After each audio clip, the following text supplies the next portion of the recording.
नमस्कार दोस्तों, आज मैं आपके बीच एम समीर फिर से एक बार हाजिर हूँ। आप सोच रहे होंगे कि सर इतना सज धज के और इतनी गर्मी में फिर आप बंटी क्यों पहना है। दोस्तों हम इसलिए बंटी पहने क्योंकि आपकी शादी में मुझे बाराती जाना है और मुझे आपकी शादी में बाराती जाने के लिए आज आपको बताने के लिए आना पड़ा कि हमने आपकी तैयारी कर ली है। आपकी शादी की तैयारी हमने कर ली है। कहने का मतलब हमने कपड़ा उपड़ा खरीद कर तैयार है। अब हर एक बच्चा का जॉब होगा।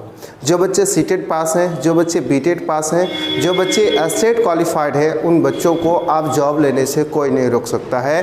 2024 के शुरू तक में सभी का ज्वाइनिंग पक्का है।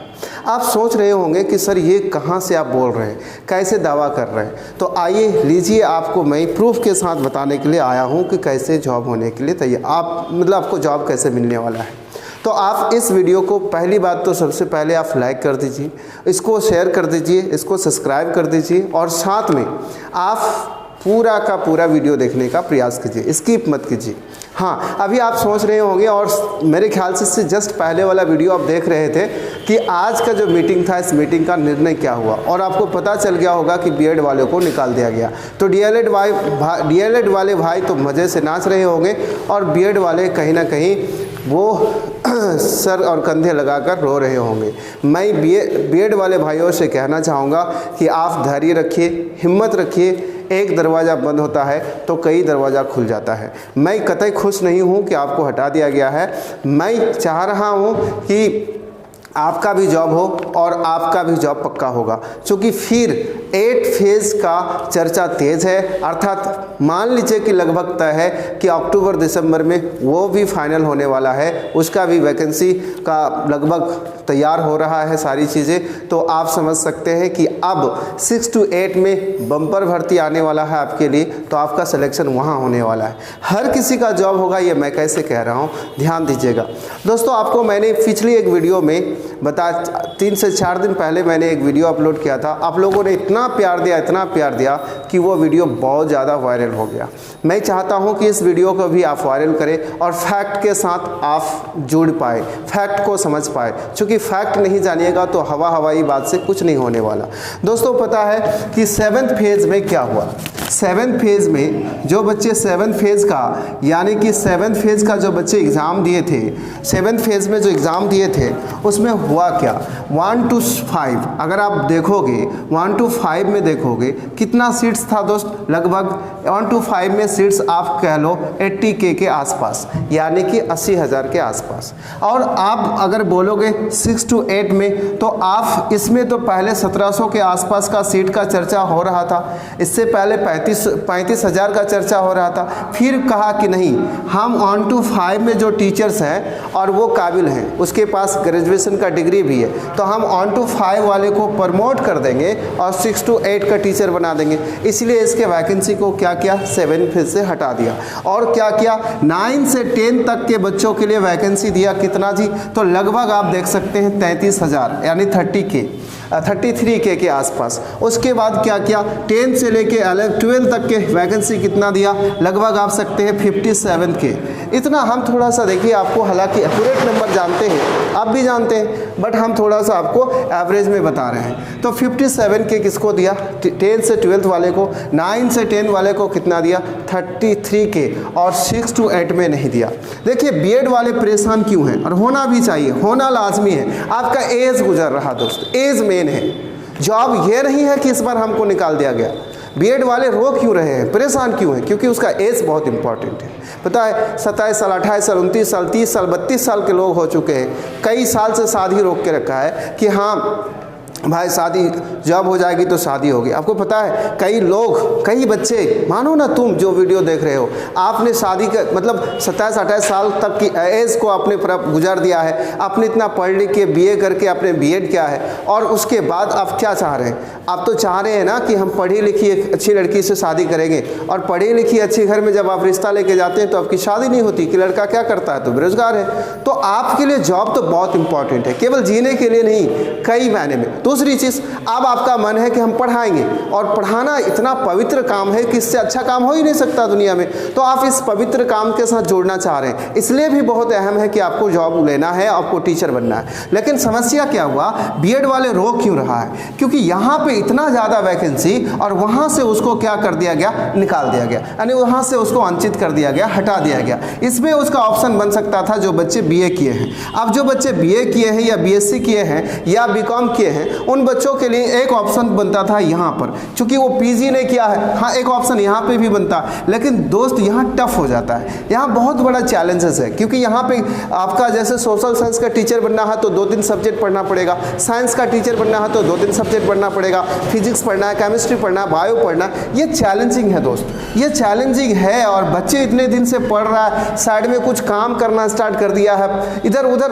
कुछ, कहीं ना कहीं यहाँ पे बहुत बड़ा चैलेंज है। सीट्स भी यहाँ पे कम है, और यहाँ तो जा नहीं सकता चूंकि वो एमए नहीं होगा, अगर एमए है तो वहाँ जा पाएगा। तो इस प्रकार से कहीं ना कहीं उस बच्चों के साथ झोल है। कई बच्चे कॉमर्स के हैं और उसको 1 to 5 में मौका मिला था, अब उसका भी वो मौका छीन गया। अगर बीए प्लस बीकॉम प्लस वो अगर बीएड होगा इसमें तो वो जा नहीं सकता, तो उसका लाइफ क्या हो गया, सारा सर मिट, यानी हर एक सपना पानी में मिल गया। आप कह सकते हैं कि आंख मतलब दिल की आरमा आंखों में बह गया, ऐसा हो रहा है। लेकिन क्या करेंगे इसके लिए, आप जान देंगे नहीं, क्या आप करेंगे, परेशान हो जाएंगे, हरगिज नहीं। तो क्या करोगे, रोओगे, हरगिज नहीं। अब आप जो है ना कोशिश करो और अपना ठान लो कि यहाँ पे आपका सिलेक्शन होना है, क्योंकि यहाँ पे सिलेक्शन होना है और आपको 100% यहाँ पे सिलेक्शन लेना है, क्योंकि इस बार सीट ज़्यादा आना है। अगर सीट कम दे रहा है 6 to 8 में, तो इसके लिए आप आवाज़ उठाओ, खूब आवाज़ उठाओ, ताकि कम से कम 80 के, अब जो है कम से कम 80 के वैकेंसी आना चाहिए। 8 फेज की जब बात करोगे आप, 8 फेज की बात करोगे, और डीएलएड वाले भी हर कोई आवाज़ उठाओ कि बीएड वाले भाई नाराज ना हो, इसका भी जॉब होना चाहिए, इसलिए इसको 8 फेज में कम से कम 80 के की वैकेंसी चाहिए। अब जो है 1 to 5 में सुना जा रहा है कि कम से कम 70 के फिर वैकेंसी आने वाला है 8 फेज में, इसका नहीं पता लेकिन इसका सुना जा रहा है। तो भाई जो बच्चे डीएलएड किए हो ना, जो बच्चे डीएलएड किए हो उसके तो बल्ले बल्ले। मैं तो कह रहा हूँ कि आप प्लानिंग करना स्टार्ट कर दो, और प्लानिंग करना स्टार्ट कर दो कि बस शादी में क्या क्या करना है, कौन कौन सा ड्रेस पहनना, कैसा पहनना। हम तो तैयारी कर लिए आपकी बाराती जाने के लिए, अब हमको ठगरा नहीं। कमेंट करके आप अपना एड्रेस और शादी का डेट बताना, हम पक्का जाएंगे आपके शादी में। और अगर आप मेरी बहनों में से हो तो फिर मैं गिफ्ट भी दूंगा आपको, बड़ा गजब का गिफ्ट दूंगा, क्योंकि मुझे बहनें पसंद है और शादी में जाना भी पसंद है, तो मैं आपको गिफ्ट भी दूंगा, इस बात को आप रख लो। अब इसमें भी अच्छा खासा वैकेंसी आने वाला है, तो इसमें भी वैकेंसी आने वाला है, इसमें भी वैकेंसी आने वाला है, क्योंकि टोटल 8th फेज भी बता रहा है 1.7 के, यानी कि आप कह सकते हो लाख, यहाँ पे के मत लिखाओ, लाख लिखो, इतनी वैकेंसी फिर आने की बात हो रही है। लेकिन मैं समझता हूँ कि इतना हवा है, इतना नहीं आएगा। चलो कम से कम 1,30,000, 1 लाख भी अगर आ रहा है, 1,40,50,000 भी आ रहा है, तो सभी बंदा का टीचर बनना तय कैसे हो गया, इस बात को समझो। आओ दिखाते हैं आपको क्या है। दोस्तों आपको पता है, यहीं से भी देखो समझो यहाँ हुआ क्या। स्टेट की अगर हम बात करते हैं 2019 तक, यानी एक बार 2011 और एक बार 2019, तो 2019 में जो स्टेट बच्चे क्वालिफाइड हुए वो कितने हुए, पेपर आप कह सकते हो 9 to 10 के लिए, यानी paper first state paper first में कितने बच्चे क्वालिफाई हुए थे, तो लगभग आप कह सकते हो 53 के, यानी लगभग 53 जो 1000 बच्चे जो हैं पास होके आए थे स्टेट 9 to 10 के लिए। और इस बार अभी चल भी रहा है, 15 तारीख तक आपका स्टेट का एग्ज़ाम है। मैं समझता हूँ कि इसको प्लस कर लो कि फिर 53 के बच्चे जो है वहाँ से क्वालिफाई होके आ गया। हालांकि संभव नहीं है, उतना नहीं होगा, लेकिन फिर भी आप कह लो तो आप मान के चलो कि लगभग 1 लाख बच्चे ऐसे होंगे जो स्टेट पास होंगे। किसके लिए, ऑन टू 10th के लिए 1 लाख बच्चे आपके मतलब एलिजिबिलिटी रखेगा, उसके पास योग्यता होगा किसका फॉर्म फिलअप करने का, 9 to 10 का फॉर्म फिलअप करने का। चूँकि इसमें हमने प्लस फिर कर दिया है 50 के, तो ये लगभग 1 लाख बच्चे ऐसे होंगे जो स्टेट पास होंगे। इस बार जो बच्चे 2023 में जो बच्चे फिलहाल एग्ज़ाम दे रहे हैं उसमें से हम अगर 50,000 बच्चों को क्वालिफाई माने तो। अब इसके सीट्स कितने आए थे, अभी जस्ट जब इतना था तो इसका सीट कितना था, आप सभी जानते हैं लगभग 33,000। अब 33,000 सीट्स जो है ना, सभी सीट फुल नहीं हो पाएगा, आपको पता है। खूब से खूब 75% सीट फुल करेगा, तो यहाँ से भी वो सीट खाली रह जाएगा। फिर से वो 50-60 हज़ार अगर इसमें सीट दे देता है तो आप समझ सकते हैं कि लगभग जितने बच्चे पास हैं सबका जॉब होना तय है। यहाँ वाले अगर आप स्टेट के 10 से लेके अब 12 तक की बात करें तो भाई इसमें तो कोई लफड़े नहीं है, सबका जॉब होना है। क्यों सबका जॉब होने वाला है? क्योंकि आपको पता है कि लगभग 30,000 के आसपास बच्चे फॉर्म भरे थे और इसमें 30 के बच्चे फॉर्म भरे थे इस बार 7th फेज़ में। और सीट कितना था तो आपको पता है सीट कितना था, तो 57 के इतना सीट्स था। अब इतने सीट्स में इतने बच्चे फॉर्म ही भरे थे, तो आप समझ सकते हैं कि इसकी आधा से ज़्यादा सीट तो ऐसे ही खाली जाने वाला है। और फिर इस बार जो बच्चे स्टेट दिए हैं वहाँ से पास होगा, और यहाँ के कई बच्चे का तो जॉब ऑलरेडी हो गया होगा, तो ये स्टेट वाले घटेगा, यहाँ से स्टेट वाले घटेगा, फिर वैकेंसी ऐड होने वाला है, तो आपका जॉब होना तय है। केवल करना क्या है, जॉब मिलेगा कैसे? ऐसे लोग जो मेरे इस वीडियो को देख रहे हो अंत तक देखना, आपको पता चल जाएगा जॉब कैसे मिलेगा। ये तो हम लगभग आपको बता दिए। 1 to 5 में आपको अगर हम PRT की बात करें, PRT का बात करें तो मैंने आपको बताया था कि ओनली DLED लगभग हम 60,000 बताए थे, उसको 60 नहीं 70,000 जोड़ लो, कोई दिक्कत नहीं, जोड़ लो। और इस बार जो 2023 में जो अभी तक आंसर की नहीं दी है सीटेड वाले, तो वो सीटेड वाले आंसर की आया 30,000 और प्लस करो तो 1 लाख होगा। और अगर अक्टूबर के बाद एग्जाम लिया तो फिर अपियरिंग वाले को ले सकता है, 30,000 और प्लस कर लो तो कितना हो पाएगा, खूब से खूब कितना चले जाएगा, 1,30,000। और 80 और 80,000 को तुम 80 और 17,000 को जोड़ लो, या 80 और 80,000 को जोड़ लो तो कितना हो रहा है, बाप रे बाप। जितने बच्चे सीटेड पास नहीं हुआ उतने वैकेंसी, हर किसी का जॉब होना तय है। केवल और केवल करना क्या है, कुछ नहीं करना। आज के बाद प्लीज़ आपसे मैं हाथ जोड़ के कह रहा हूँ, आपको पता चल जाएगा, आपके दोस्त से पता चल जाएगा। ज़्यादा कटअप फटअप का वीडियोज़ वगैरह मत देखो, ज़्यादा इधर उधर मत देखो। आपका कॉमन सेंस है ना भाई कि इतना बताओ, इतने वैकेंसीज है, इतने सीट्स हैं और इतने कम विद्यार्थी है, तो जॉब होना तो तय है। बीएड वाले को तो निकाल दिया, बीएड वाले का चैलेंज यहाँ पे अगर वो सीट ज़्यादा देगा तो फिर वहाँ से वो धज्जी उड़ा के जाएगा, उसको भी जॉब होना तय है। लगभग सबको जॉब होगा जो बच्चे सीटेड क्वालिफाइड हैं या कर जाने वाले हैं, वो बच्चे जो स्टेट क्वालिफाइड हैं या इस बार हो जाने वाला है। जो बच्चा इस बार स्टेट क्वालिफाई नहीं कर पाया उसको तो दिक्कत है, 4-5 साल रुकना पड़ेगा। जो बच्चे इस बार सीटेड क्वालिफाई नहीं कर पाया उसको तो दिक्कत है, या फिर हो सकता है उसको मौका मिले, चूंकि अक्टूबर में फिर सीटेड आने वाला है। स्टेट का पता नहीं अक्टूबर में, लेकिन सीटेड आ जाएगा, तो सीटेड वाले को तो हो सकता है कि एक मौका और मिल जाए, बाकी स्टेट वाले को नहीं मिलने वाला है। तो जिसका स्टेट क्वालिफाई हो रहा है या हो चुका है, ऐसे बच्चे का जॉब मिलना लगभग तय है। लेकिन करना क्या होगा, आपको पता है ना, बीपीएससी का एग्ज़ाम देना होगा। बीपीएससी में आप 15, 20, 30 नंबर ला के जॉब नहीं ले पाओगे। आगे हो सकता है कि नेगेटिव मार्क्स को भी लागू कर दें। आप कमेंट कीजिए और इस पर बात उठाइए कि नहीं, नेगेटिव मार्क्स नहीं होना चाहिए। ऐसे भी आप कहाँ से कैसे सवाल पूछते हैं कि ऐसे ही बच्चों का हालत ख़राब है। तो मुझे लगता है कि नेगेटिव मार्क्स भी नेक्स्ट टाइम भी नहीं लिया जाएगा। एक ऑप्शन ये भी आपके लिए पॉजिटिव है। दूसरी चीज़, आप अगर 9-10 के बच्चे हो या अगर आप 11-12 के लिए टीचर बनना चाहते हैं, माफ़ कीजिएगा यहाँ 11 होगा, 11-12 का टीचर बनना चाहते हैं, तो आपके लिए क्या पता है, आपको तो एक ही सब्जेक्ट पढ़ना है। और अगर आप इंग्लिश के हैं तो जानते हैं कैसे होगा, चुटकी में होगा। आप मेरे इस चैनल को आज सब्सक्राइब करो और नीचे कमेंट करके बताओ कि सर मुझे ग्रामर का इस टॉपिक को पढ़ाइए, आप इस टॉपिक पे वीडियो लाइए। मैं ऐसा मैजिकल वीडियो ला दूंगा जो आपको यूट्यूब के दुनिया में नहीं मिलेगा। हाँ, आप देख रहे होंगे मेरे चैनल में पहले के कुछ वीडियोस बने हुए हैं, तो आप सोच रहे होंगे कि सर उसमें मैजिकल तो है लेकिन उतना नहीं है जितना आप बोल रहे हैं। हाँ, उसमें इसलिए नहीं है क्योंकि एक्चुअली पहला मेरा ये टारगेट नहीं था।